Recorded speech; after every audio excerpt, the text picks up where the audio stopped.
नमस्कार। आपका अखबार के YouTube चैनल पर आपका स्वागत है। मैं हूं प्रदीप सिंह। 16 और 17 जनवरी 2 दिन भारतीय जनता पार्टी की राष्ट्रीय कार्यकारिणी की बैठक हुई। राष्ट्रीय कार्यकारिणी की बैठक त्रिपुरा, मेघालय और नागालैंड, नॉर्थ ईस्ट के इन 3 राज्यों के विधानसभा चुनाव की अधिसूचना जारी होने से 2 दिन पहले यानी 18 को जो है अधिसूचना जारी हुई, 16-17 को हुई। 9 राज्यों में चुनाव होना है इस साल और 9 राज्यों के लिए बीजेपी का संकल्प है कि 9 के 9 जीतने हैं। ये कॉन्फिडेंस, ये आत्मविश्वास एक ऐसी पार्टी का है जो लगातार उत्तरोत्तर अपना भौगोलिक और सामाजिक विस्तार कर रही है। इस बात पर ध्यान दीजिएगा, बीजेपी केवल चुनाव जीतने भर का काम नहीं कर रही है। बीजेपी वो काम कर रही है और लगातार 5 साल कर रही है। मैं बार बार एक उदाहरण देता हूँ कि भारतीय जनता पार्टी और दूसरे दलों में फ़र्क ये है कि भारतीय जनता पार्टी वो विद्यार्थी है जो पूरे साल पढ़ाई करता है। विपक्षी दल जो है, उसके विरोधी दल जो हैं, वो इम्तहान के समय पढ़ाई करते हैं और रिज़ल्ट में वो अंतर दिखाई देता है। तो भारतीय जनता पार्टी जो काम कर रही है, और प्रधानमंत्री ने जो बात कही, बहुत बड़ी बात कही। उन्होंने कहा केवल वोट के लिए काम मत कीजिए, सामाजिक सौहार्द बनाने के लिए भी काम कीजिए, सामाजिक समरसता के लिए भी काम कीजिए। उन लोगों से भी मिलिए जो आपको वोट नहीं देते। तो उन लोगों से भी मिलिए जो आपको वोट नहीं देते। तो आमतौर पर बीजेपी अगर बोल रही है, उसका नेता बोल रहा है, तो एक ही मतलब निकाला जाता है कि मुसलमानों से मिलने के लिए कह रहे हैं। मैं कह रहा हूँ नहीं, मुसलमानों से मिलने की तो बात कर ही रहे हैं। पसमानदा समाज से मिलने की बात और उनको जोड़ने की बात तो हो ही रही है। लेकिन उसके अलावा भारतीय जनता पार्टी को कौन वोट नहीं देता? 2 समुदाय और हैं, एक है यादव समाज और दूसरा है जाटव समाज। इन दोनों समाजों के लोग अभी तक बीजेपी से उस तरह से नहीं जुड़े हैं और बीजेपी के एजेंडे में ये टॉप प्रायोरिटी में है कि इनको आने वाले समय में जोड़ना है। यानी क्षेत्रीय दलों का जो कोर वोट है उसमें सेंध लगानी है। अब मुस्लिम वोट की बात कर रहे हैं, अगर मुस्लिम समाज को जोड़ने की बात कर रहे हैं, मुस्लिम समुदाय को जोड़ने की बात बीजेपी कर रही, प्रधानमंत्री कर रहे हैं, तो उनको पता है कि वोट नहीं मिलेगा।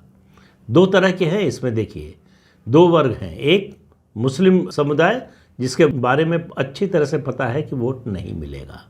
दूसरा जाटव और यादव समाज जिसके बारे में है कि ये वोट दे सकता है, हम कोशिश करें तो। और कोशिश करें उसके लिए 2 तरफा कोशिश, 2 pronged स्ट्रेटजी जिसको कहते हैं, वो उस पर चल रही है बीजेपी कि जिन लोगों का ये कोर वोट है उनको कमज़ोर करना, उनकी पॉलिटिक्स को डिस्क्रेडिट करना, उनकी राजनीति की खामियां बताना लोगों को, और ये समझाना इस समाज को कि इनके साथ रहकर आपका भला नहीं होने वाला है, आपका विकास नहीं होने वाला है, आपके जीवन स्तर में परिवर्तन नहीं आने वाला है।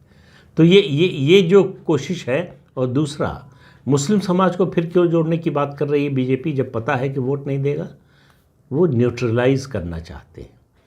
बीजेपी चाहती है कि जब हम चुनाव में उतरते हैं तो जहां भी 10 से लेकर 17-18% तक मुसलमान जिन राज्यों में हैं, वहां उतने वोट परसेंटेज उतना माइनस करके चलते हैं। 18% अगर है तो हम जो है 82% में हमको वोट लाने पड़ते हैं जिससे सरकार बन सके। तो ये जो एक तरफा वोट करते हैं, एक मुश्त वोट करते हैं किसी एक पार्टी या किसी एक उम्मीदवार के लिए, वो स्थिति बदले। और वो स्थिति बदले मतलब उनकी पसंद की अपनी पार्टी हो, अपनी पसंद का उम्मीदवार हो। ऐसा ना हो कि केवल बीजेपी को हराना है इसीलिए वोट देना है। तो इसके लिए क्या किया बीजेपी ने? ऐसा वो क्यों सोचेंगे?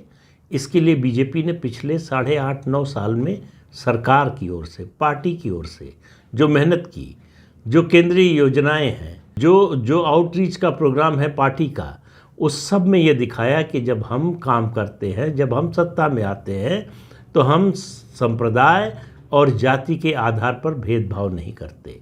जब हम योजनाओं को लागू करते हैं तो उसको पारदर्शी तरीके से लागू करते हैं और बिना भ्रष्टाचार के लागू करते हैं।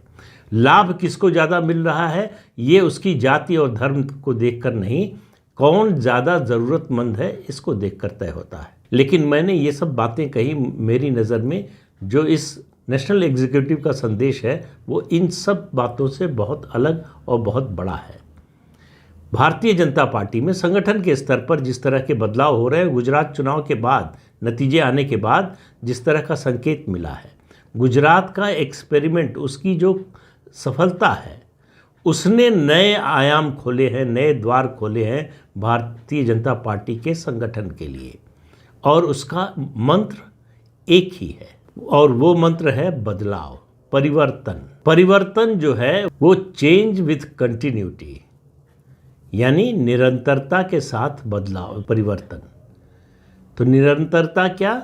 निरंतरता है भारतीय जनता पार्टी की विचारधारा, उसमें कोई परिवर्तन नहीं आने जा रहा। बदलाव किस में है? संगठन में, संगठन के काम करने के तरीके में, और सामाजिक, भौगोलिक और आयु वर्ग कि ये देश युवाओं का देश है। यहाँ 65% आबादी 35 साल से कम उम्र के लोगों की है। तो नए लोगों को अगर आप मौका नहीं देंगे, पुराने लोग ही बने रहेंगे, तो पार्टी जो है उसमें जड़ता आने लगती है, जिसका शिकार कांग्रेस पार्टी हुई। अगर भाजपा को भविष्य में कांग्रेस नहीं बन जाना है या कांग्रेस की दशा को प्राप्त नहीं हो जाना है, तो परिवर्तन। गुजरात में क्या किया? पहले पूरी सरकार बदल दी, मुख्यमंत्री सहित पूरा मंत्रिमंडल बदल दिया, फिर आधे, लगभग आधे जो है वो टिकट बदल दिए। और टिकट बदल दिए तो ऐसा नहीं है कि जो है इनको हटा के उनको दे दिया, उसमें एक क्राइटेरिया था कि जो लोग 2 बार, 3 बार, 4 बार रह चुके हैं, जो पुराने लोग हैं, उनकी जगह नए लोगों को मौका मिले।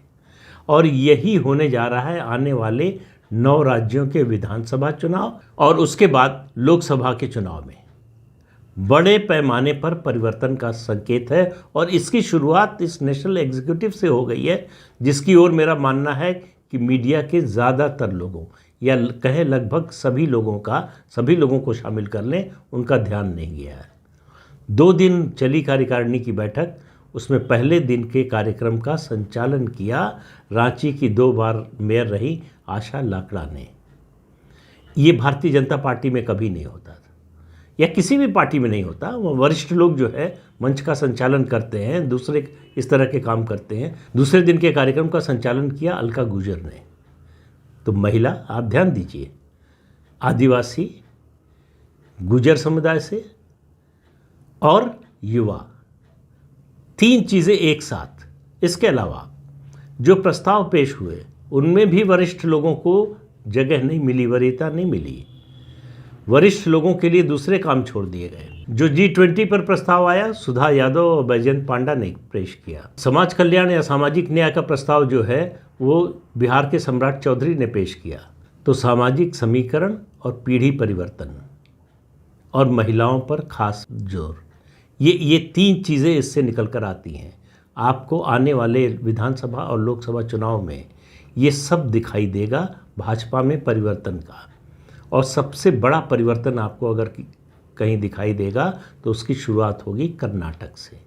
हालांकि त्रिपुरा में भी होगा, लेकिन छोटा राज्य है, कुल 60 सीटें हैं।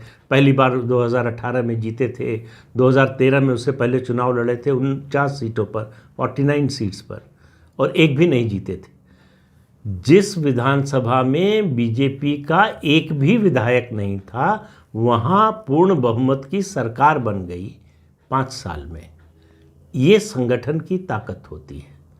गुजरात उसका दूसरा एक्सट्रीम है कि जहां 1990 से पहले गठबंधन में, फिर 1995 से लगातार सरकार है, एंटी इनकम्बेंसी इतनी बड़ी है, इसके बावजूद संगठन की जो ताकत है उसने रिकॉर्ड कायम किया। 156 सीटें, 156 आउट ऑफ 182। तो इससे आप अंदाज़ा लगाइए कि संगठन कितना बड़ा बदलाव कर सकता है। लेकिन संगठन के साथ साथ नेतृत्व भी चाहिए। त्रिपुरा में नहीं था, गुजरात में भी जो मुख्यमंत्री हैं भूपेंद्र पटेल, उनका नाम मुख्यमंत्री बनने से पहले बहुत कम लोग जानते रहे होंगे। लेकिन नेतृत्व, राष्ट्रीय नेतृत्व आगे किसको किया बीजेपी ने? तो ट्रम्प कार्ड बीजेपी के पास है एक, मोदी के रूप में।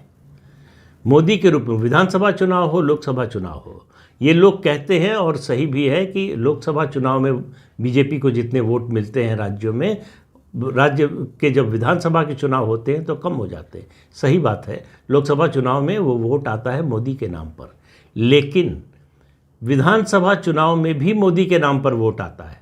ये अलग बात है कि बेस कितना बड़ा है। बेस अगर बहुत छोटा होगा तो मोदी के नाम पर जो वोट आएगा वो आपको फिनिशिंग लाइन के आगे नहीं ले जा पाएगा। इसलिए हार जाएंगे तो ये सवाल उठेगा, अरे भाई मोदी का यहाँ नाम क्यों नहीं चला? अगर वहाँ जीत का श्रेय है तो यहाँ हार की जिम्मेदारी किसकी है? ये बीजेपी के विरोधी कहते रहें, बीजेपी को इससे कोई फ़र्क पड़ता नहीं। चुनाव दर चुनाव, विधानसभा लोकसभा में तो है ही, विधानसभा में भी ज़्यादातर राज्यों में बीजेपी प्रधानमंत्री नरेंद्र मोदी के चेहरे पर चुनाव लड़ने की घोषणा करती है, बिना इस बात की परवाह किए कि चुनाव जीतेंगे या हारेंगे। हारने पर कहीं प्रधानमंत्री की छवि पर असर तो नहीं पड़ेगा, इस तरह से नहीं सोचते। तो 3 चीज़ों को लेकर बीजेपी अगले चुनाव में, ये 9 राज्यों के विधानसभा चुनाव, उसके बाद लोकसभा चुनाव में उसमें होगा गवर्नेंस। सरकार ने जो 8.5-9 साल में काम किया है केंद्र सरकार ने, और जहां राज्य सरकार है वहां राज्य सरकार का काम, उसका रिपोर्ट कार्ड लेकर जाएगी। दूसरा, मैंने पहले जिक्र किया, प्रधानमंत्री नरेंद्र मोदी की छवि। और तीसरा, विचारधारा।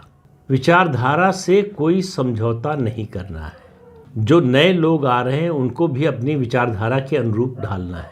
तो गुजरात का जो मॉडल है वो इन 9 राज्यों में और उसके बाद लोकसभा चुनाव में आजमाया जाएगा। यानी सीनियर लीडर्स को रिटायर करके नए लोगों के लिए जगह बनाना, ये गुजरात मॉडल का सबसे बड़ा संदेश है। दूसरा, जिस तरह से उत्साहवर्धन किया है प्रधानमंत्री ने 2 राज्यों की पार्टी इकाइयों का, जहां पार्टी सत्ता में नहीं है, तेलंगाना और पश्चिम बंगाल। तेलंगाना में बांदी संजय कुमार जो प्रदेश अध्यक्ष हैं, उन्होंने प्रेजेंटेशन दिया कि क्या कर रहे हैं, उनकी जो यात्रा चल रही है वो उसका रिस्पांस कैसा है। प्रधानमंत्री ने बहुत तारीफ़ की कि इस तरह से लड़ा जाता है सरकार से, इस तरह से राजनीति की जाती है जहां विपक्ष में है आप। तो बांदी संजय कुमार के रूप में बीजेपी को एक बहुत ही अच्छा नेता मिला है, जो अच्छा संगठनकर्ता भी है, जो अच्छा वक्ता भी है, और जिसकी राजनीतिक समझ पर आप सवाल नहीं उठा सकते, और उसकी विचारधारा के प्रति निष्ठा पर भी है। लेकिन मुझे थोड़ा आश्चर्य हुआ कि प्रधानमंत्री ने आखिर पश्चिम बंगाल का जिक्र क्यों किया। उन्होंने पश्चिम बंगाल के प्रदेश अध्यक्ष सुकांत मजूमदार का नाम लिया। 2021 में विधानसभा चुनाव हुआ था, उसके बाद जिस तरह से ममता बनर्जी, उनकी पार्टी और सरकार ने हिंसा का तांडव किया, बीजेपी के नेता बचाने नहीं गए अपने कार्यकर्ताओं का मनोबल गिर गया, घर बैठ गए। प्रधानमंत्री ने अगर जिक्र किया है पश्चिम बंगाल का इतने लंबे समय के बाद, तो उसका कारण यह है कि अब उनको लग रहा है कि कार्यकर्ता लड़ने के लिए तैयार हो गया है, कार्यकर्ता फिर घर से निकलने के लिए तैयार है। उसकी वजह क्या है? उसकी वजह है न बनना चलो आंदोलन की सफलता। जिस सफल तरीके से उस आंदोलन को चलाया गया, जिस जुझारूपन का प्रदर्शन किया पार्टी के कार्यकर्ताओं ने, उससे पार्टी के नेतृत्व को भरोसा हो गया है कि पार्टी फिर से उठकर खड़ी हो गई। इसलिए उनका उत्साहवर्धन करने के लिए प्रधानमंत्री ने ये बात कही। कुल मिलाकर कार्यकारिणी का संदेश ये है कि परिवर्तन, नएपन और गवर्नेंस, इन 3 को लेकर चरैवेती चलते रहिए। रुकना नहीं है, थकना नहीं है, हार नहीं मानना है। हार गए तो फिर उठकर खड़े होकर लड़ना है, और लड़ने के अलावा कोई विकल्प नहीं है। लड़ने का विकल्प होता भी नहीं है लड़ाई का। तो इसलिए जब आप मैदान में हैं तो आपको लड़ना पड़ेगा। यही एक मुद्दा, यही एक मामला है, यही एक सोच है जो बीजेपी को बाकी दलों से अलग करती है। तो इस अंक में इतना ही। अगले अंक में फिर मिलेंगे किसी नए मुद्दे के साथ। तब तक के लिए अनुमति दीजिए। आपसे अनुरोध है कि चैनल देखिए, शेयर कीजिए, लाइक कीजिए और सब्सक्राइब ज़रूर कीजिए। नमस्कार।